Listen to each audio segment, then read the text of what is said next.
ध्रुव की कथा चल रही थी और ध्रुव की कथा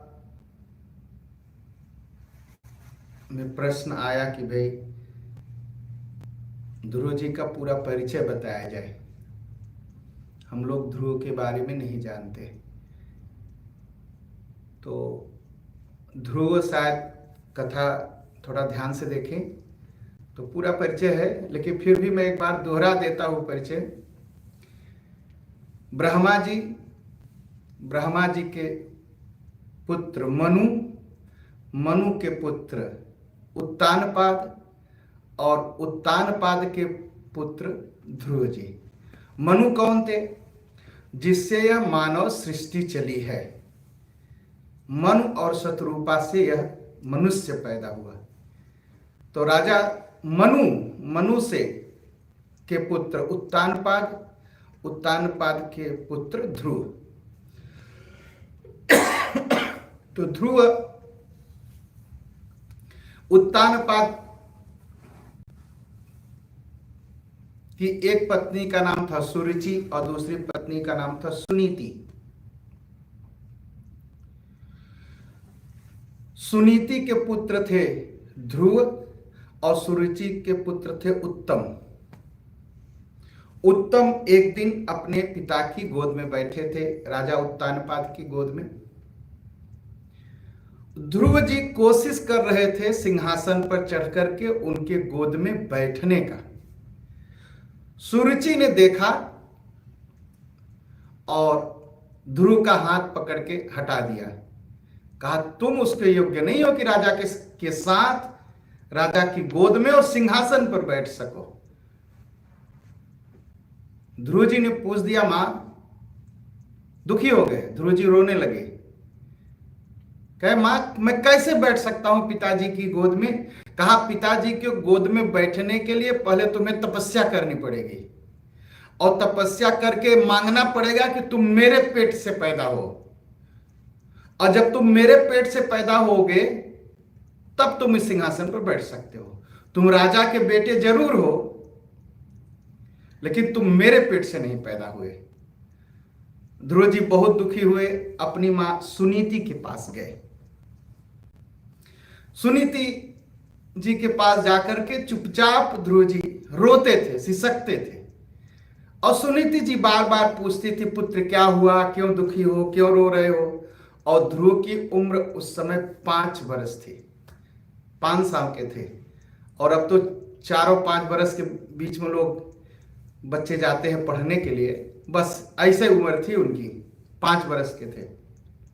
लेकिन ध्रुव जी कुछ नहीं बोले अपनी मां से, सुनीति से कुछ नहीं बोले। कुछ लोग आए जिन्होंने देखा था, जो राजा के नौकर थे, दासियां थी, उन्होंने सारी बात बताई। तब सुनीति जी पूछने लगी, बेटा दुखी क्यों होते हो? यह तुम्हारी गलती तो है नहीं, गलती तो मेरी है। कहा वो कैसे?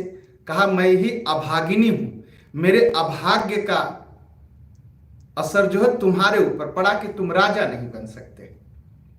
मैं अभागिनी हूं। और सुरुचि ने जो कहा वो कोई गलत नहीं कहा, एकदम ठीक कहा। देखिए यह सोचने का तरीका है। हमारे ऊपर दुख पड़ता है तो हम क्या करते हैं? हम दूसरे को दोष देते हैं, कि उसने ऐसा कर दिया, उसने ऐसा कर दिया, उसने ऐसा कर दिया। और सुनीति, सुंदर नीति, सुनीति मतलब सुंदर नीति, सुंदर बात, अच्छी सोच। वो क्या कहती, नहीं किसी की गलती नहीं, मेरा ही कर्म खराब रहा, मेरा ही दुर्भाग्य था, मैंने ही काम ठीक से नहीं किया। एकदम सुनीति ने वैसे ही कहा कि बेटा इसमें ना तो सुरुचि की गलती है ना तुम्हारी गलती है, गलती है तो मेरी है। मेरा ही दुर्भाग्य ऐसा है कि मेरा बेटा अपनी पिता की गोद में नहीं बैठ सकता, मैं ही अभागन हूं। और हम आप होते तो क्या करते? डंडा निकालते, बच्चे का हाथ पकड़ते, चलो पहले पिटाई करते हैं सुरुचि की। उसकी इतनी हिम्मत, ऐसे कह दिया? एकदम नहीं, ऐसा कुछ नहीं। सुनीति ने ऐसा कुछ नहीं किया। एक काम किया, कहा ध्रुव, कहा हाँ, कहा तुम्हारी सौतेली माँ ने क्या कहा? कहा माता जी मेरी सौतेली माँ ने कहा अगर तू राजा बनना चाहता है तो तू पहले तपस्या कर, तपस्या करके मेरी कोख से, मेरे पेट से पैदा हो, तब तू राजा बन सकता है। सुनीति ने कहा, पुत्र बहुत अच्छा कहा, तुम्हारी सौतेली माँ ने। एक काम कर, तू जंगल को चला जा और तपस्या कर। ये भी बड़ी हिम्मत की बात है, ये अच्छी नीति है। बच्चे को क्या सिखाना चाहिए? तपस्या सिखाना चाहिए। हम बच्चों को क्या सिखाते हैं? सुख करो, आराम करो, आनंद करो, मजा लो, और मजा में फिर हम सारी जिंदगी बच्चे का बिगाड़ देते हैं। तो एकदम सुनीति की तरह करना चाहिए। बच्चे को क्या सिखाना चाहिए? भगवान की तपस्या, भगवान का नाम जप।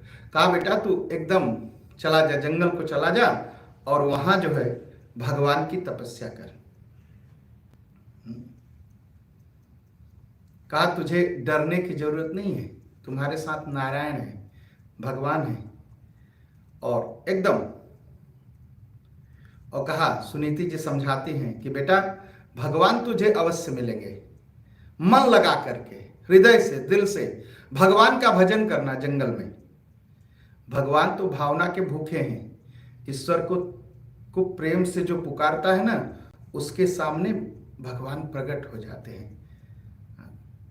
एकदम भगवान को पुकारो, भगवान मिलेंगे, भगवान मिलेंगे एकदम। तो सुनीति ने ध्रुव को समझाया, कहा तू मेरा सयाना पुत्र है, अपने पूर्व जन्म के फल के कारण ही, शायद पिछले जन्म में कुछ गड़बड़ रहा, कुछ खराब हुआ होगा कर्म, जिसके नाते यह अपमान, यह दुख सहना पड़ा। लाभ हानि, सुख और दुख, मान और अपमान, ये सब पिछले जन्मों का कर्म होता है। जो हम इस जन्म में दुख और सुख पा रहे हैं ना, ये बस पिछले जन्म का है। जो दे रहा है दुख, वो भी पिछले जन्म से ही कुछ रहा है। जो सुख दे रहा है उसका भी पिछले जन्म से हमारा रिश्ता है, तभी तो। लेकिन जो समझदार है वो हंसते हंसते दुख उठा लेते हैं। जो अज्ञानी है वो रात दिन रोते रहते हैं, ऐसा हो गया, वैसा हो गया। बेटा, सुनीति जी कहती है, बेटा तू अपने मन में कुछ मत रखना। तू क्या, तू उसे प्रणाम कर, उसने बहुत अच्छी बात बताई। और तू जो है जंगल को निकल। ध्रुव जी ने कहा, माताजी मैं वन में जा रहा हूं, आपका आशीर्वाद लेने आया हूं। अपनी मां से विदाई मांगी, सुरुचि के पास गए ध्रुव जी, जिसने अपमान किया था, उनको प्रणाम किया। कहा, मां मैं आशीर्वाद लेने आया हूं। थोड़ी देर के लिए तो सुरुचि का दिल पिघल गया, रे बच्चे का मैंने अपमान कर दिया, यह कितना सयाना है, अभी यह जंगल जाएगा और अपमान सहने के बाद भी मुझे प्रणाम करने आया है। थोड़ी देर ऐसा सोचा, लेकिन अंदर से दुष्ट थी ना, बदल गई। सोचा कि ध्रुव यहीं पर रहेगा तो मेरे बेटे को से हिस्सा मांगेगा बाप के राज्य में, अच्छा है कि जंगल निकल जाए। उसने तुरंत कहा, जाओ जाओ बेटा, आशीर्वाद है, जाओ जाओ जाओ, जंगल के निकल जाओ। ध्रुव ने भी प्रणाम किया और जंगल को निकल गए।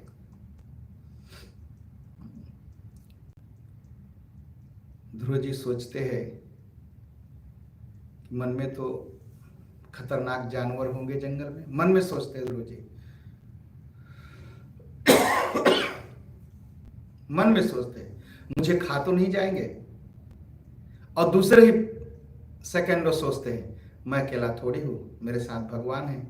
जब भगवान साथ साथ रहेंगे तो कुछ नहीं होगा। सभी को प्रणाम किया ध्रुव जी ने, सबका आशीर्वाद लिया और रास्ते में जो भी संत मिले उनको प्रणाम करते हुए ध्रुव जी आगे चले।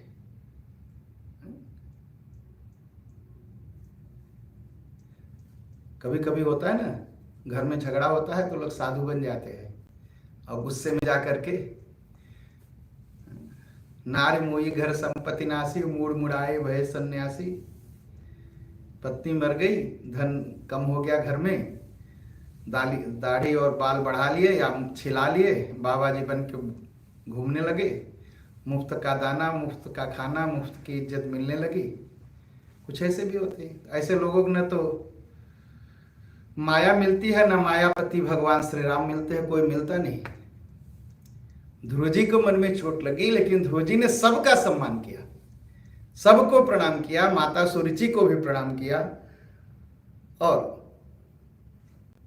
निकल गए। रास्ते में गए तो नारद जी मिल गए। नारद जी ने कहा, कहां जा रहे हो? ध्रुव जी ने कहा, सारी कहानी बताई, देखिए ऐसा ऐसा हुआ, अब मेरा मन संसार में नहीं है, अब तो मुझे भगवान से मिलना है। नारद जी ने थोड़ा धमकाया, कहा, ध्रुव तू 5 वर्ष का बच्चा, जंगल जाएंगे, शेर खा जाएंगे तुम्हें, तो क्या करोगे, क्या करोगे? और फिर राजमहल में रहते थे, बढ़िया नरम नरम बिस्तर पर सोते थे, वहां तो जंगल में कहां सोओगे? कहा, मैं सब कुछ सहूंगा, लेकिन मुझे भगवान की प्राप्ति होनी चाहिए, मुझे भगवान से मिलना है, एकदम भगवान से मिलना है। कहा, बड़ा दुख है, शेर है, बाघ है, सांप है, बिच्छी है, सब काटेंगे जंगल में। कहा, कुछ भी हो जाए, अब तो भगवान के सहारे में जा रहा हूं और मुझे जंगल में रहना है, मुझे भगवान को पाना है। और ध्रुव की इतना बड़ा विश्वास, इतनी बड़ी हिम्मत देख करके नारद जी ने कहा कि अरे, भगवान को पाने के लिए मंत्र चाहिए, और मंत्र केवल गुरु देता है। तो कहा, महाराज अब कहां गुरु खोजने जाऊं, और आपसे बड़ा गुरु कौन मिलेगा? आप ही मंत्र बता दो, जो मंत्र होगा उसको हम जप लेंगे, जो मंत्र होगा हम उसको जप लेंगे। तो कहा, एक काम करो बेटा, तेरा कल्याण हो, तुम यही यमुना नदी के तट पर चले जाओ, यमुना नदी के तट पर, ये मधुबन में जा बैठ जा। आज में वृंदावन जाइए तो वहां वृंदावन में एक जगह का नाम है मधुबन, जहां पर ध्रुव जी ने बैठ करके तपस्या की थी। कहा, वहां जाओ, वहां कालिंदी के एकदम शुद्ध पवित्र जल में, निर्मल जल में स्नान करना, और आसन बिठा लगा करके बैठ जाना, और बस ओम नमो भगवते वासुदेवाय, इसी का जाप करना है। मंत्र तो बहुत साधारण है, हम 1000 बार सुनते हैं, और आप कहेंगे कि हम 1000 बार सुनते हैं लेकिन भगवान मिलते तो नहीं। ध्रुव को कैसे मिल गए? देखिए, मंत्र आजकल क्या है, या लोग पुस्तक में देख रहे हैं मंत्र, या तो इंटरनेट पर लिख देते हैं, फिर मंत्र लेके जपने लगते हैं, कुछ फल मिलने वाला नहीं है। कोई भी मंत्र जपना है तो उस मंत्र को पहले गुरु के मुंह से सुनिए, फिर फल मिलेगा। जब तक नहीं सुनेंगे ना, तब तक भगवान मिलने वाले नहीं। हाँ, मंत्र जपेंगे, संसार की माया मिल जाएगी, धन मिल जाएगा, सुख मिल जाएगा, संपत्ति मिल जाएगी, दुख दूर हो जाएगा, सुख मिल जाएगा, लेकिन भगवान नहीं मिलेंगे। भगवान को पाने के लिए गुरु के मुख से मंत्र सुनना होगा। ध्रुव जी ने कहा, आप तो बड़ी कृपा किए, आप मुझे मिल गए यहीं, मैं तो गुरु कहाँ जाऊं खोजने, और बार बार मैं कहता हूं गुरु खोजने मत जाइए। कहा, कैसे, क्यों? सब तो जाते हैं गुरु खोजने, गुरु खोजो, गुरु खोजो। गुरु कैसे खोजेंगे? इसी आंख से खोजेंगे ना जिससे संसार देखते हैं, तो सांसारिक गुरु मिल जाएंगे। और फिर 1000 यूरो लाओ, धोती लाओ, कपड़ा लाओ, टिकट खरीदो, उनको मोबाइल खरीद को दो, फिर यही सारी चीजें आपसे मांगेंगे, सांसारिक चीजें मांगेंगे, आप सांसारिक चीजें देंगे। तो भगवान मिलने वाले नहीं, तो वही तो कबीरदास की हालत होगी, अंधा गुरु और अंधा चेला, होई नरक में ठेली ठेला। एक कहावत है, एक गुरु और शिष्य एक साथ मरे, दोनों लोग नरक के द्वार पहुंच गए। तो अब आगे कौन जाए नरक में? आगे कौन जाए नरक में? भाई दोनों, वो माया, बस माया पाने के लिए गुरु बनाए थे, और वो माया पाने के लिए शिष्य बनाए थे। तो गुरु कहे पहले तुम चलो, मैं गुरु हूं, मैं जो कहता हूं उसको सुनना चाहिए। उसने कहा गुरुजी पहले आप चलिए नरक में। कहा क्यों? कहा आप तो कहे थे स्वर्ग मिलेगा, यहां तो हम दोनों नरक में आए। तो वही हुई, एक ठेली ठेला शुरू हुआ, पहले आप नरक के दरवाजे। तो अंधा गुरु और अंधा चेला, वही नरक में ठेली ठेला, वही हाल होगा। इसलिए गुरु खोजने मत जाइए। अगर आपके गुरु जन्म जन्म से है ना, आप जहां हैं वहां गुरु जी आ जाएंगे, आपको मंत्र भी दे देंगे, आपको मंत्र भी मिल जाएगा और आपको धीरे धीरे भगवान भी मिल जाएंगे। तो बहुत खोजने की जरूरत नहीं है गुरु को। तो नारद जी रास्ते में ही मिल गए, बता दिया ओम नमो भगवते वासुदेवाय। कहा पुत्र बस जाओ, आसन बिछा करके स्थिर भाव से चुपचाप इस मंत्र का धीरे धीरे जाप करना, प्राणायाम करना, रेचक पूरक और कुंभक क्रिया करना, और ध्यान लगा के, मन लगा करके ध्यान पूर्वक भगवान का खूब ध्यान करना। कहा भगवान का ध्यान ऐसे करना, आप देखिए, जान लीजिए ध्यान कैसे करते हैं। कोई नाक पर करते हैं, कोई माथे के बीच में करते हैं, कोई कहीं करते हैं। ध्यान ऐसे नहीं होता। ठीक है, विधियां हैं, करिए, 108 ध्यान की विधियां हैं। ध्यान की विधि है, आंख बंद कर लीजिए और आप सोचिए कि आप भगवान को देख रहे हैं। और भगवान को कैसे देख रहे हैं आप? प्रसादाभिमुखम, भगवान का हंसता हुआ चेहरा आप देख रहे हैं। आंख बंद करके देखिए। हाँ, और उनके आंखों से इतना प्रेम निकल रहा है कि बस भगवान दर्शन देने के लिए, भगवान आशीर्वाद देने के लिए, भगवान प्रेम बरसाने के लिए एकदम आपको देख रहे हैं। उनकी आंखों से प्रेम टपक रहा है। उनके जो गाल हैं बहुत सुंदर, बहुत सुंदर। और भगवान बहुत सुंदर हैं। भगवान न तो बूढ़े हैं न तो जवान हैं, तरुण हैं भगवान। एकदम 18 वर्ष से कम उम्र है भगवान की। ऐसा भगवान को देखिए, श्याम हैं, सांवले रंग के हैं, बहुत सुंदर हैं। उनके हाथों में शंख चक्र गदा और पद्म भगवान हाथ में लिए हुए हैं। ऐसा सुंदर भगवान का रूप का ध्यान करिए। कहा राजकुमार, इस बार उन्होंने ध्रुव नहीं कहा, इस बार उन्होंने प्रिंस कहा उनको, ध्रुव को। कहा राजकुमार, इस ध्यान के साथ यह जो मंत्र है ना, बहुत ही गुप्त मंत्र है। इसको 7 दिन जपने से, देखिए इस मंत्र का जाप करिए 7 दिन। ओम नमो भगवते वासुदेवाय। आप स्वप्न में, जो सिद्ध पुरुष लोग हैं जिन्होंने भगवान का दर्शन किया है, आप स्वप्न में उनका दर्शन करने लगेंगे। आप इसका 7 दिन जप करो। जपस्य परमो गुह्यं श्रूयताम मे नृपात्मज, यम सप्तरात्रं प्रपठनम पुमान पश्यति खेचरान। कहा इस मंत्र का जाप करेंगे आप राजकुमार 7 दिन, तो 7 दिन के अंदर सिद्ध लोगों का दर्शन होने लगेगा। कौन सा मंत्र? ओम नमो भगवते वासुदेवाय। कहा जो भी व्यक्ति विचार पूर्वक इस मंत्र का जाप करना शुरू करता है और भगवान तरह तरह की सामग्रियों से भगवान की पूजा करता है। और प्रभु का पूजन कैसे करना चाहिए? भगवान का पूजन करना चाहिए, शुद्ध जल हो, पुष्पमाला हो, जंगली फल फूल हो, मूल हो, फल हो, दुर्वा हो, तुलसी हो, ये सब भगवान को चढ़ा करके भगवान की पूजा करनी चाहिए। कहा हम तो जंगल में जा रहे हैं तो पूजा करेंगे वहां कैसे? कहा जंगल में जाएंगे, मूर्ति अगर भगवान की नहीं मिलेगी तो जो मट्टी मिलेगी उसी को गोला कर लीजिए, उसी को भगवान मान करके बस पूजा करने लगिए, बस भगवान का दर्शन हो जाएगा। क्या किया ध्रुव जी ने? ध्रुव जी गए, बस मट्टी उठाई और एक गोला सा शालिग्राम बनाया मट्टी का ही, और उसी पर जो कुछ था फल फूल जो जंगल में मिल जाता था उसको चढ़ाना शुरू कर दिया। निश्चय नारद जी कहते हैं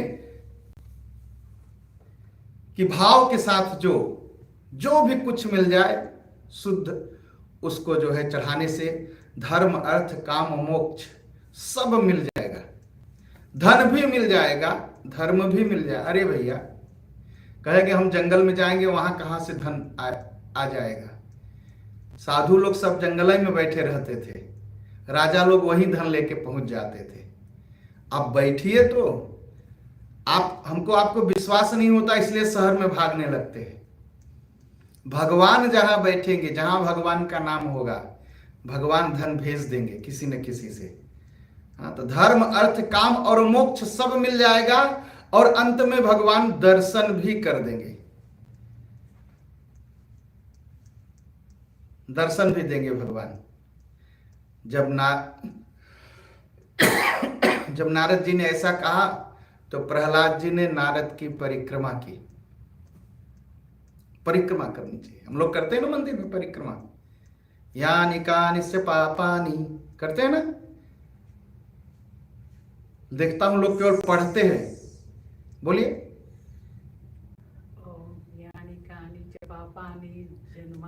कृतानि च तानि तानि विनश्यन्ते प्रदक्षिणां पदे पदे। भगवान की जो हम परिक्रमा करने लगते हैं ना, तो जितना हम कदम रखते हैं उतने जन्मों का पाप समाप्त हो जाता है। इसलिए यह मंत्र कहते समय परिक्रमा करनी चाहिए, घूमना चाहिए। भगवान की मूर्ति के आसपास चारों तरफ घूमना चाहिए। उसका भी नियम है, नियम पूरा पढ़ लीजिए। लेकिन परिक्रमा, बिना परिक्रमा के कोई पूजन पूरा नहीं होता मंदिर में, इसलिए परिक्रमा जरूर करनी चाहिए। तो नारद जी की परिक्रमा की ध्रुव जी ने। युक्तस्तम परिक्रम्य प्रणम्य च नृपार्भक्कः यजौ मधुबनम पुण्यम हरेश्चरण चर्चितम। परिक्रमा की, उनको प्रणाम किया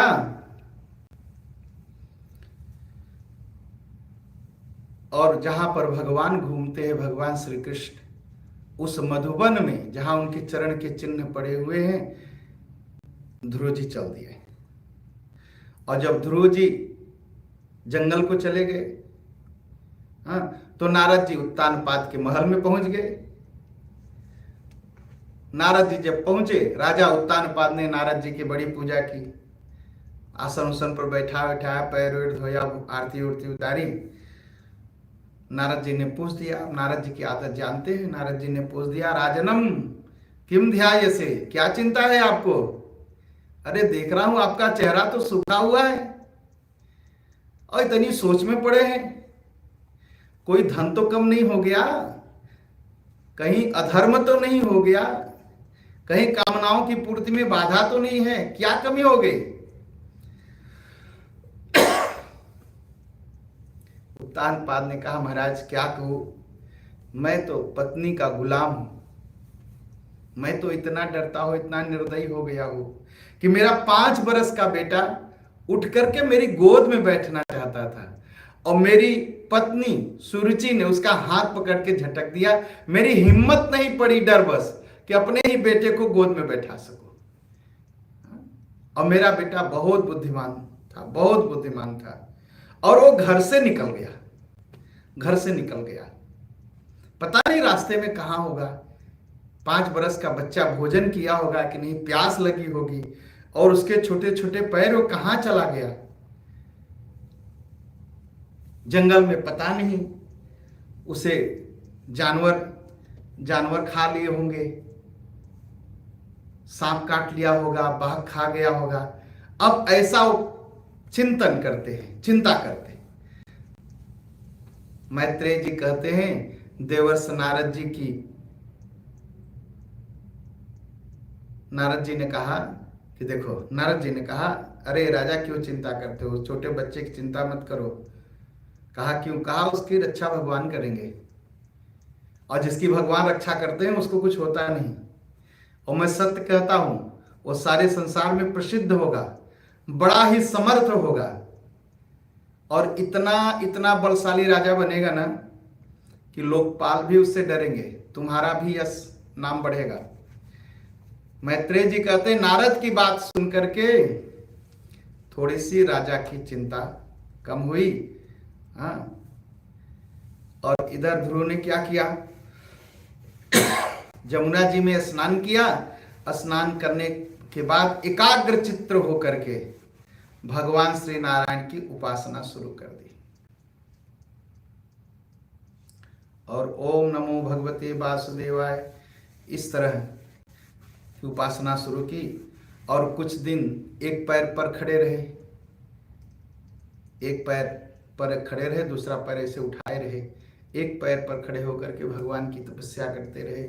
कुछ दिन फल खा के रहे, कुछ दिन फल छोड़ दिए, पत्ते खा के रहे, फिर कुछ दिन हवा पी के रहे, और कुछ दिन क्या किया, प्रहलाद जी ने सांस लेना भी बंद कर दिया। ये 6 महीने के अंदर किया उन्होंने। और जब सांस लेना बंद कर दिया, सबको, देवता लोग घबरा गए, देवता लोगों की स्वयं सांस रुक गई। देवता लोग कहे अरे ऐसा कौन हो गया तपस्वी कि वो सांस लेना बंद किया और हम लोगों की सांस बंद हो गई, सांस लेने में दिक्कत। सब भागे भागे गए। कहा आप क्या करें, भगवान के पास। कहा भगवान रक्षा करिए। इंद्र पहले घबराया कि ये तो ध्रुव तपस्या कर रहा है, और तपस्या करके जब भगवान को प्रसन्न कर लेगा तो भगवान से कहेगा अच्छा आप आशीर्वाद देना चाहते थे, मैं बाप की राजगद्दी पर नहीं बैठ पाया तो इंद्र की राजगद्दी पर बैठा दो, तो मेरी कुर्सी तो गई। मेरी कुर्सी तो गई। भगवान ने कहा देखो तुम लोग डरो मत, उसका मन और चित्त ध्रुव का मेरे अंदर लगा हुआ है, आप चिंता मत करो। और यह बालक बहुत ही महान तपस्वी है, यह तुम्हारे धन रुपए के लिए नहीं परेशान होगा, और परेशान भी नहीं है, आप लोग वापस जाओ। देवता लोगों का डर खत्म हुआ। भगवान ने सोचा कि चलो देखिए, हम लोग भगवान का दर्शन करने जाते हैं ना, अगर हम तपस्या करें तो विष्णु भगवान ने क्या किया, ध्रुव थोड़ी गया भगवान का दर्शन करने, भगवान आए ध्रुव का दर्शन करने। चलो इतना बड़ा भक्त है, उसका दर्शन कर लो। और हमारे ध्रुव जी ओम नमो भगवते वासुदेवाय जप रहे, भगवान सामने खड़े हैं, आंख ही नहीं खोल रहे ध्रुव। भगवान ने कहा ऐसे तो दर्शन नहीं, बातचीत नहीं हो पाएगी। तो जिस मूर्ति का ध्यान ध्रुव जी कर रहे थे हृदय में, भगवान ने उस मूर्ति को उनके हृदय से हटा दिया। और जैसे हटा दिया, ध्रुव जी घबरा गए, आंख खोल दिए, देखा तो सामने भगवान खड़े हैं। भगवान खड़े हैं। ध्रुव जी लेट गए, प्रणाम किया, कहा महाराज, अच्छा सोचिए 5 बरस का बच्चा खरामतिका जानता है डच का? नहीं। ध्रुव जी भी तो 5 ही बरस के थे, कोई मंत्र नहीं जानते थे, वेद नहीं जानते थे, अभी विद्यालय जाना भी सीख नहीं गए थे। तो कहे महाराज मुझे तो कुछ आता नहीं, मुझे गुरु जी ने कहा था ओम नमो भगवते वासुदेवाय, जैसा उन्होंने कहा था मैं कर रहा था। अब आ गए हैं तो मैं आपकी प्रार्थना कैसे करूं, मुझे तो कुछ आता जाता नहीं। भगवान ने अपना शंख लिया और ध्रुव जी के गाल पर ऐसे रगड़ने लगे, और जैसे रगड़ा, ध्रुव जी को सारा ज्ञान हो गया, वेद का हो गया, शास्त्र का हो गया, गीत का हो गया, संगीत का हो गया। और उनको जो है लगे प्रार्थना करने, कहा हे भगवान आप सर्वशक्तिमान हैं। पहला कहा, ज्ञान हो गया ना, तब जान गए। कहा आप ही हमारी इंद्रियों को चेतना देते हो, आंख कान हाथ की जितनी शक्ति है सब भगवान ही देते हैं। अगर भगवान अपनी शक्ति निकाल ले तो हम कान से सुनेंगे नहीं, आंख से देख नहीं पाएंगे, ये हाथ फिर नहीं उठेगा। ये सब भगवान की चेतना के नाते हम जीवित महसूस करते हैं। भगवान आप मुझे अपनी शरण में ले लो।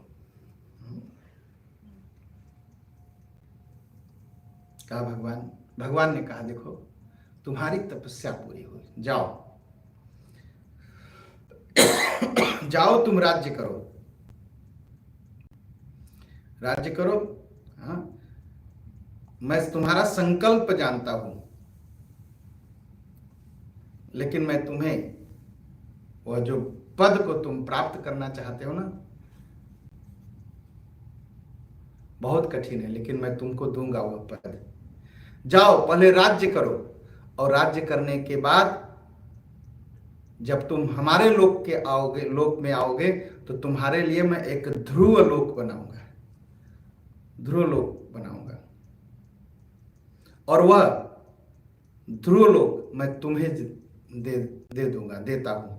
इसलिए तुम जाओ, तेरे पिता जैसे तुम जाओगे, तुम्हारे पिता जो है तुम्हें राज सिंहासन दे करके जंगल को चले जाएंगे, और तुम 36,000 सेशन देर तक 1000 ईयर लॉन्ग तुम पृथ्वी का पालन करोगे, और जब तक तुम रहोगे धरती पर, तुम्हारी शरीर बूढ़ी नहीं होगी, ज्यों की त्यों शक्ति बनी रहेगी।